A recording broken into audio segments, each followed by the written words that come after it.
Olá, boa tarde. Terça-feira, 17 de setembro de 2019. O Jornal da Assembleia começa a partir de agora. A Petrobras decidiu manter o preço da gasolina, diesel e dos demais derivados de petróleo até o valor da commodity se estabilizar no mercado internacional. Desde domingo, os preços internacionais do petróleo passaram a registrar uma forte alta após duas grandes instalações serem atacadas na Arábia Saudita. A expectativa é de que os preços continuem voláteis nos próximos dias em todo o mundo. A Petrobras deve fazer o chamado ED, que é a proteção contra a variação de preços, para evitar que se repasse ao consumidor a variação toda vez que também houver alta das cotações no mercado internacional. Saber agora dos destaques da edição de hoje do Jornal da Assembleia. A cidade de Itapeva, sudoeste paulista, sediou a 5ª reunião do Orçamento 2020. Gestores ligados à Universidade de São Paulo foram ouvidos pela CPI, que investiga possíveis irregularidades na gestão das universidades públicas de São Paulo. Sessão solene homenageou entidades que prestam serviços relevantes a pessoas portadoras de algum tipo de deficiência. A partir de agora, no Jornal da Assembleia. Um dos principais polos de desenvolvimento do agronegócio e da agroindústria no estado de São Paulo, a região administrativa de Itapeva, se destaca pela produção de soja, tomate, batata, feijão e carne bovina. Nos últimos anos, estudos do governo paulista mostraram que a construção civil e a indústria de minerais não metálicos também ganharam relevância e impulsionaram o crescimento do Sudoeste paulista. Itapeva sediou a 5ª reunião do Orçamento 2020 e a repórter Silvia Garcia acompanhou essa audiência na cidade. A região administrativa de Itapeva é um celeiro agrícola, como costumam falar pelas bandas de cá. Formada por 32 municípios, a região de Itapeva recebeu a 5ª reunião do Orçamento 2020, presidida pelo deputado estadual Paulo Fiorino, do PT. Logo na abertura dos trabalhos, o presidente anunciou que houve diminuição na verba para a região. Foram menos 34 milhões de reais. Aqui a gente trouxe uma tabela do Estado, mas eu queria ressaltar só Itapeva, que são as despesas totais do governo. Reparem, Itapeva, eu estou sem uma caneta aqui com luz, mas não tem problema. Se vocês olharem, Itapeva, em 2018, era 273 milhões. Em 2019, 239 milhões. Portanto, menos 13% de despesas do Estado para essa região. A região administrativa de Itapeva é a que sofreu maior queda percentual de despesa em 2019. Apesar da força da agricultura, muitos cidadãos pediram mais investimento nesta área. Reforçar um pouquinho mais da questão da área da agricultura, né, que nós temos grandes dificuldades. E a nossa região ela passa por um processo, se nós quisermos ter um desenvolvimento, né, a agricultura ela tem que ser fortalecida. Apesar de ser uma região considerada pobre, ela é grande contribuinte com produção de matéria-prima para o estado de São Paulo, seja ele na agroflorestal quanto na agropecuária. Sem falar no potencial mineral. Itapeva é a capital do minério. Apiaí, Itaoca, toda a região tem potencial mineral para ser explorado, que precisa também ter esse olhar do Estado para que dê condições que, mantendo o equilíbrio entre a exploração mineral e a conservação, nós possamos ter renda desses produtos que estão debaixo da terra. Estradas vicinais, finalização de obras e asfaltamento foi o segundo maior apelo da região. Nós temos aqui a duplicação da SP-258, que é uma briga muito antiga e que isso deve ser verificado com muito carinho. E outra coisa que eu gostaria que a Lesp se atentasse, nós estamos na 16ª região. E parece que depois que criou-se a 16ª região, piorou.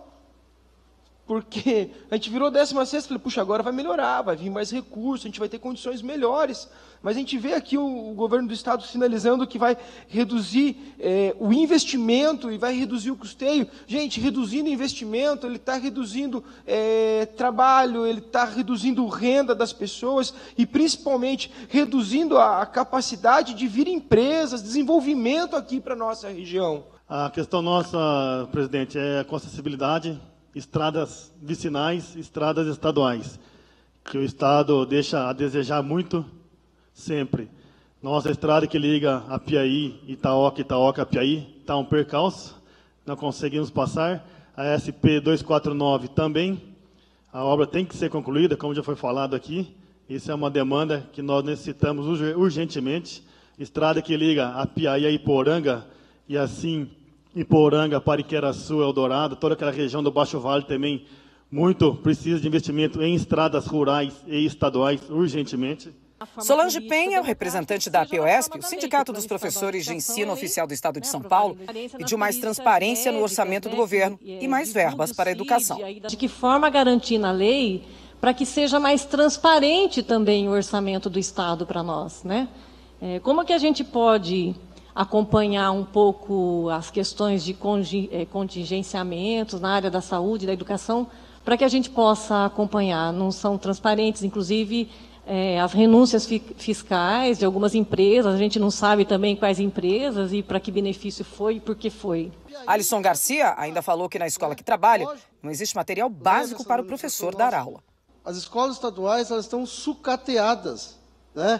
Vem a BNCC hoje aí, uma nova terminologia, mas que não resolve a questão de infraestrutura. As escolas não têm sala de aula. Nós, professores, não temos um computador, não temos uma impressora e não temos toner. Ou seja, a gente tem que preparar a aula e bancar a aula. O presidente da reunião, deputado Paulo Fiorilo, ressaltou a importância da agricultura na região, pediu mais investimentos e ainda chamou a atenção para o plano plurianual, que será votado ainda este ano na Assembleia Legislativa de São Paulo. A região, apesar de ser uma região pobre, ela tem recursos importantes. Tanto do ponto de vista da agricultura, você tem cidades que a extração, por exemplo, da seiva do Pinus, representa quase que desemprego zero. Agora, é preciso que o Estado olhe para essa região com outros olhos, não só com os olhos do ecoturismo. O ecoturismo é importante, mas precisa olhar a agricultura familiar, precisa olhar a extração da seiva do Pinus, precisa olhar a questão das estradas, porque não adianta falar que a região é bonita, todo mundo precisa visitar, mas se não tem acesso, se as pessoas têm dificuldade para ir por exemplo, para conhecer Intervales, que é uma das fazendas aqui do estado, que você tem cavernas, tem cachoeiras, para conhecer outra, Iporanga, por exemplo, que tem uma beleza natural importante, é preciso ter condições das pessoas irem e voltarem com tranquilidade, com segurança. O PPA significa pensar os próximos 4 anos. E se a gente não olhar o que o governo está dizendo que vai fazer, nós podemos ter 4 anos com muitas dificuldades para a região. Em especial para Itapeva, mas não só. Então, assim, a ideia é que as pessoas entendam que além do orçamento, que é discutido a partir de outubro, a gente tem o plano plurianual que vai pensar os próximos 4 anos, do ponto de vista de recurso orçamentário, de metas e de prioridades. E, infelizmente, o que a gente está vendo é que o governo retira uma meta que é importante, que é para reduzir a desigualdade social. O governo não dá tanta transparência, principalmente acabando com a regionalização orçamentária. Então, essas coisas são ruins e nós vamos debater na Assembleia para tentar mudá-las. Gestores ligados à Universidade de São Paulo foram ouvidos pela CPI que investiga possíveis irregularidades na gestão das universidades públicas de São Paulo. Mesmo sem o quórum regimental, os parlamentares receberam o pró-reitor de pesquisas da USP e também o diretor executivo da Fundação de Apoio à Universidade de São Paulo. O pró-reitor de pesquisas da USP, Silva Cioli Canuto, destacou que a universidade é responsável por 22% de toda a produção científica do país e que hoje tem 109 projetos envolvendo mais de 100 professores. Silvio está no cargo desde março do ano passado. O presidente da CPI, o deputado Wellington Moura, questionou se existem professores ou funcionários da USP que atualmente fazem pesquisas na Fundação de Apoio à Universidade de São Paulo, a FUSP. Vossa Excelência está 1 ano e meio lá. Isso. No seu período, não foi repassado nenhum dinheiro para as fundações, para a Fundação, a FUSP. Orçamentário? Orçamentário. Não. E de alguma outra forma foi repassado, se não for orçamentário? Não, os convênios, né? Os convênios são geridos pelas fundações, né? Os deputados também questionaram se o horário de trabalho dos professores da USP permite a eles participarem de pesquisas da universidade sem comprometer o conteúdo que é dado em sala de aula. A deputada Valéria Bolsonaro, do PSL, disse que há denúncia nesse sentido. O pró-reitor não soube explicar e passou o microfone para a procuradora da USP responder. A dedicação exclusiva não é só em sala de aula. A dedicação exclusiva tem um período de sala de aula e tem um período que deve ser destinado à pesquisa e a outras. Ele não prejudica aquelas horas. Então, dentro da USP, não ocorre de forma nenhuma professor que está desenvolvendo pesquisa deixar de dar aula para desenvolver a sua pesquisa. Não ocorre. Não, certeza a não ser disso. que ele tenha pedido um afastamento formal, aí é uma outra situação. O depoimento do pró-reitor durou mais de 2 horas. Os deputados também ouviram o diretor executivo da FUSP. Antônio Filgueira está no cargo desde 2016 e garantiu que a fundação nunca recebeu recursos orçamentários da USP, mas foi questionado pelo presidente da CPI. Eu, pelo menos, pude verificar, junto com a minha assessoria, que o aumento desse repasse foi o que foi transferido de forma de convênios para a fundação. Um convênio da USP com a FUSP, 61.235.000. Um valor recebido da FUSP em 2013, 8,9 milhões. O outro contrato é um valor de 38 milhões. Eu não estava lá, mas eu tenho conhecimento desse caso. Isso foi, na realidade, um projeto do governo do Estado da fundação da Univesp. Então, a Univesp repassou esse recurso e a Universidade de São Paulo iria conduzir esse projeto, não teve condições, e esse recurso não entrou no orçamento da universidade, e ele foi transferido para a FUSP, que fez a gestão desse projeto. Então, assim, continuo afirmando, não há qualquer repasse de recursos orçamentários da universidade para a FUSP. Esse caso específico não era um recurso orçamentário. Esse é um recurso que veio do governo do Estado para fazer esse projeto especificamente da Universidade Virtual do Estado de São Paulo. O presidente da CPI disse que esses repasses precisam estar na transparência do site da Fundação. Porque eles receberam 4 repasses de altíssimo valor. Ele disse que vai realmente consertar o site e vai colocar na transparência. É isso que a gente está buscando, é a transparência para que o dinheiro que foi colocado, o dinheiro o convênio que foi firmado, que possa estar claro o convênio que foi, como foi o convênio e de forma transparente. É isso que nós estamos buscando. Sessão solene aqui no Legislativo. Paulista homenageou entidades do interior do Estado que prestam serviços relevantes a pessoas portadoras de algum tipo de deficiência. Durante a sessão solene que aconteceu no plenário da Lesp, foram homenageadas 12 entidades que prestam serviços relevantes a pessoas com deficiência em cidades do interior paulista. Uma delas é a Associação Pestalozzi de Sumaré, que atende mais de 480 pessoas com deficiência intelectual, física, autismo e múltipla, com diversos graus de severidade. São 30 anos de atuação na área de educação especial, contribuindo para a melhoria da qualidade de vida das pessoas com deficiência e familiares. A importância é isso, que a gente atende o nosso município, assim, sem custo, você entendeu? Nós recebemos verba do município para os projetos na área da saúde, educação e da assistência social. Mas é muito importante por causa disso. Além deles, as famílias. A gente dá apoio às famílias. Outra entidade homenageada é o Hospital Dr. Adolfo Bezerra de Menezes, de São José do Rio Preto. A entidade atende pessoas carentes com algum tipo de deficiência, especialmente distúrbios mentais e dependentes químicos. O hospital tem 247 leitos e uma emergência psiquiátrica. O trabalho do hospital é um hospital especializado que atende tem 160 leitos SUS. Ele atende a região de São José do Rio Preto, 31 municípios.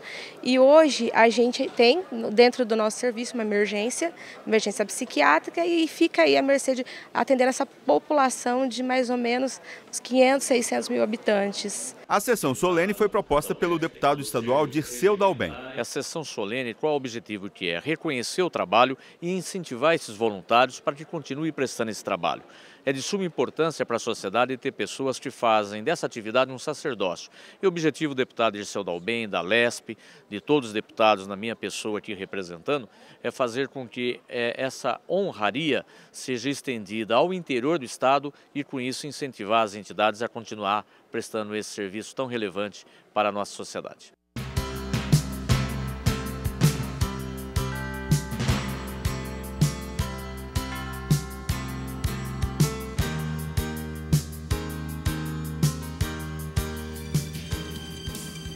Ato solene faz homenagem ao centenário de João Goulart. É o que você vai ver a seguir.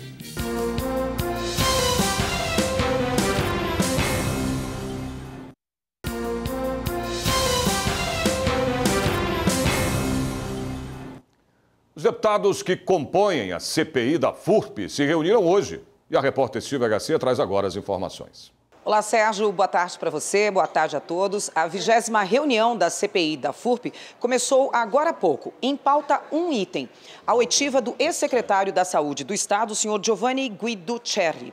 Lembrando que a FURP tem um total de dívidas no valor de 100 milhões de reais. A maior parte dessa dívida é devido a um contrato assinado com a concessionária paulista de medicamentos, a CPM, para administrar a fábrica de Américo Brasiliense.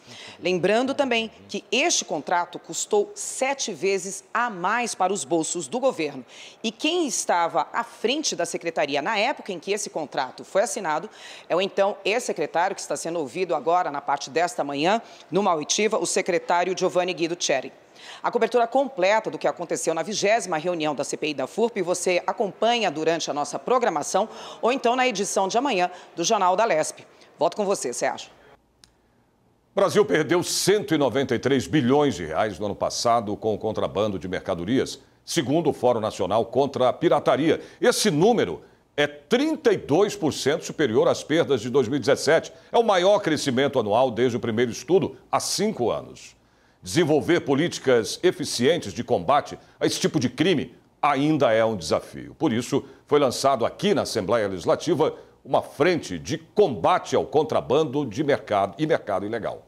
Por iniciativa do deputado Jorge Caruso, do MDB, a frente visa combater a pirataria e o contrabando. O objetivo da frente é realizar debates e discussões sobre o tema. Eu acho que pode ajudar a unificar o discurso, a gente concentrar os problemas das mais diversas áreas, modificar a legislação que existe, tentar fechar os gargalos naquilo que for possível para a gente evitar contrabando, pirataria no estado de São Paulo e com isso aumentar a arrecadação efetivamente em prol de toda a população de algo que hoje não traz benefício algum. Durante o evento foi apresentado pelo presidente do Instituto Brasileiro de Ética Concorrencial, o Ético, Edson Vismona, um levantamento inédito realizado pelo Ibope Inteligência, com o retrato atual do mercado ilegal de cigarros, principal produto contrabandeado no estado de São Paulo.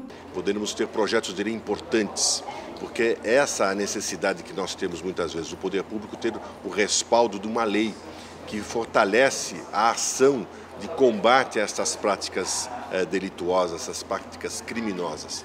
Então é uma grande alegria participar hoje da abertura dessa nossa frente de combate ao contrabando, que com certeza intensificará os trabalhos no nosso estado. Fundado em 2003, o Instituto Brasileiro de Ética Concorrencial, o Ético, é uma organização da sociedade civil de interesse público que promove a integridade no ambiente de negócios. Ninguém investe num país onde não há ética, onde não há respeito à lei. Como é que você vai investir se o seu concorrente é ilegal, se ele não paga impostos? É impossível. Então nós estamos falando de sustentação econômica do nosso estado. Nós estamos dando sustentação econômica para que as pessoas, as empresas possam investir com segurança aqui no Brasil, especialmente em São Paulo, que é a liderança econômica do país. Ato solene no Parlamento Paulista homenageou o centenário João Goulart. A reportagem é do Leandro Chaves. João Goulart nasceu no dia 1º de março de 1919, no Rio Grande do Sul. A vocação para a política não demorou para aparecer. Aos 28 anos, foi deputado estadual. 3 anos depois, em 1950, foi eleito deputado federal e indicado no ano seguinte para o cargo de ministro do Trabalho do governo de Getúlio Vargas. Eleito 2 vezes vice-presidente do Brasil, chegou à presidência da República em 1961, após a renúncia de Jânio Quadros. O ministro do Trabalho no governo Jango, Almino Afonso, relembrou a importância do ex-presidente na defesa de reformas para promover a distribuição de renda. Por exemplo, a luta pela reforma agrária, que até hoje não se cumpriu no país, ele, não obstante ser proprietário de terras, foi um enorme defensor de que fizéssemos uma reforma agrária. E ele liderava isso sendo presidente da República e sendo homem proprietário de terras.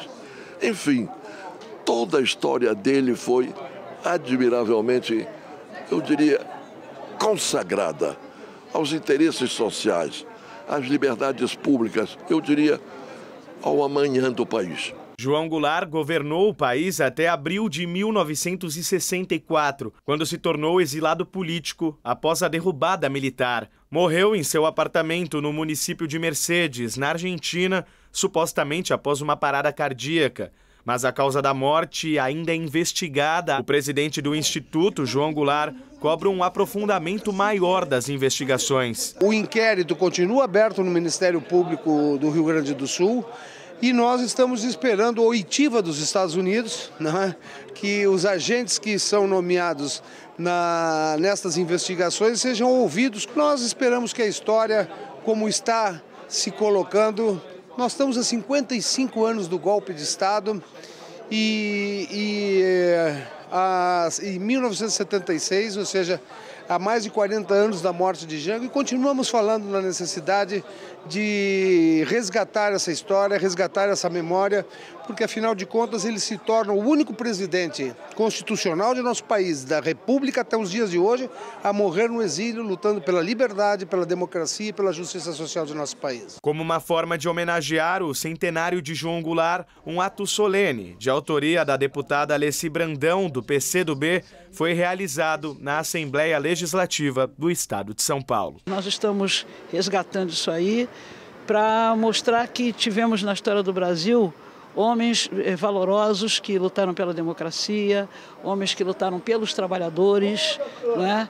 E a gente nunca é tarde para você falar dessas pessoas e tentar, inclusive, reavivar, né, a memória aí da turma, que parece que o Brasil mudou, que o Brasil é um outro país. E o Brasil é um país que tem uma história de luta, uma história de pessoas que foram, sabe, depostas de forma injusta, e a gente de vez em quando tem que estar lembrando disso.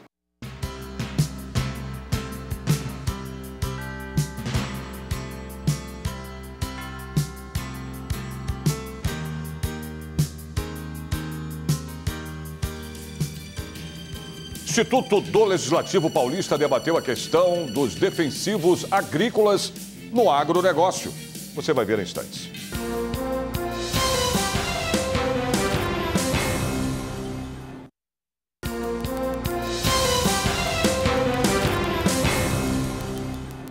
O ILP, Instituto do Legislativo Paulista, debateu a questão dos defensivos agrícolas no agronegócio. Especialistas no assunto participaram do evento, que foi acompanhado pela repórter Melissa Araújo.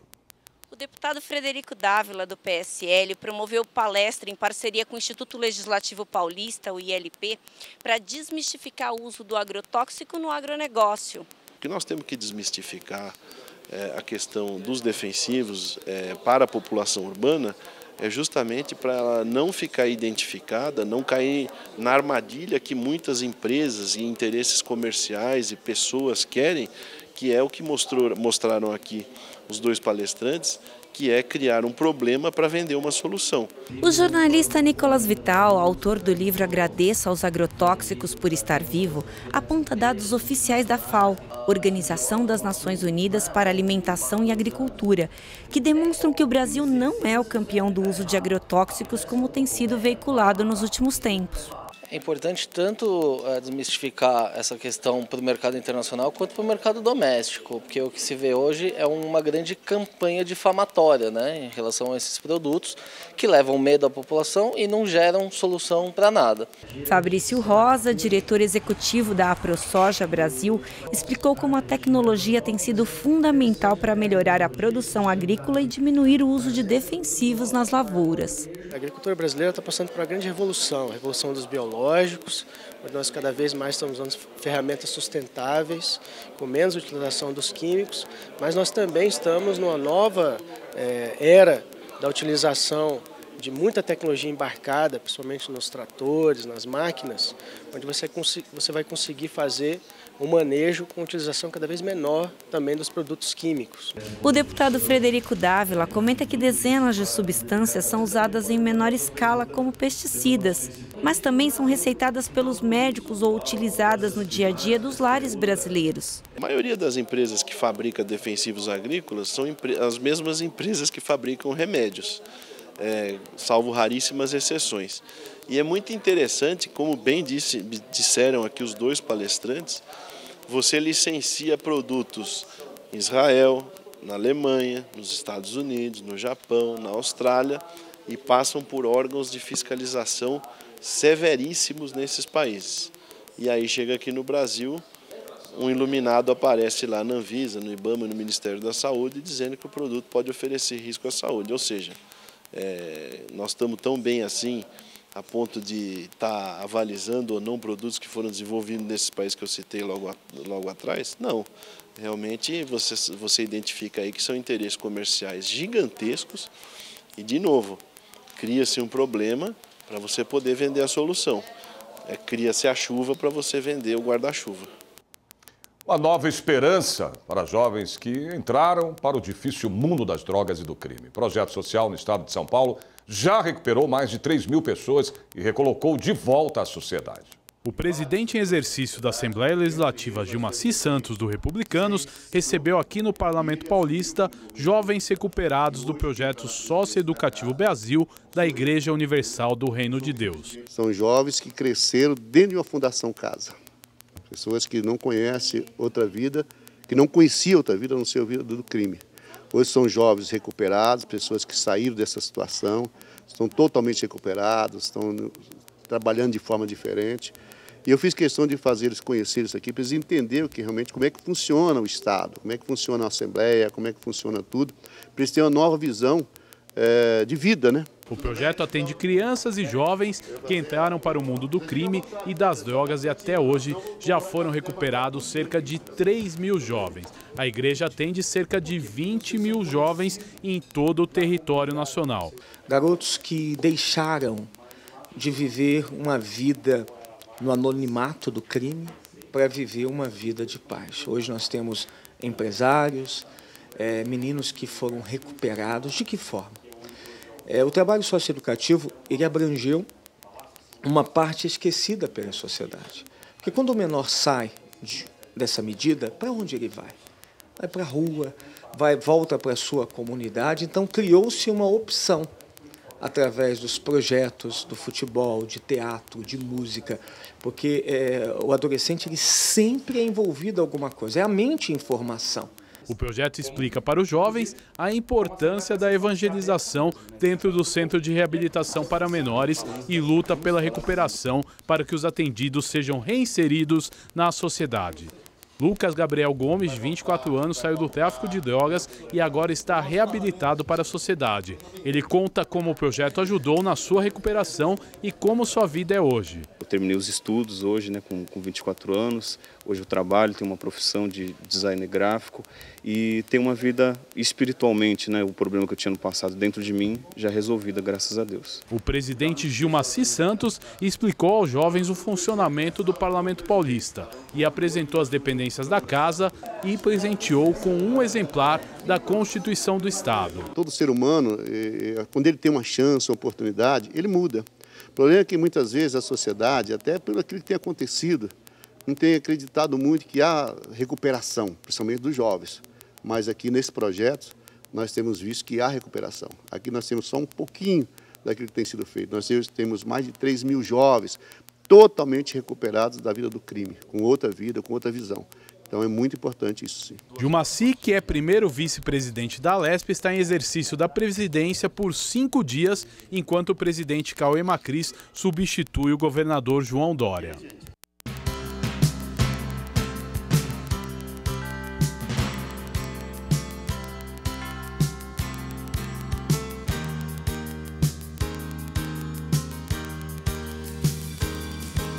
O Jornal da Assembleia desta terça-feira termina aqui, lembrando a você que a partir das 2h30 da tarde, a Rede Alesp transmite ao vivo a sessão plenária, que você pode acompanhar também na internet através do nosso site, que é o al.sp.gov.br, e também no YouTube. A gente se vê de novo amanhã, a partir do meio-dia. Espero vocês, hein? Até lá.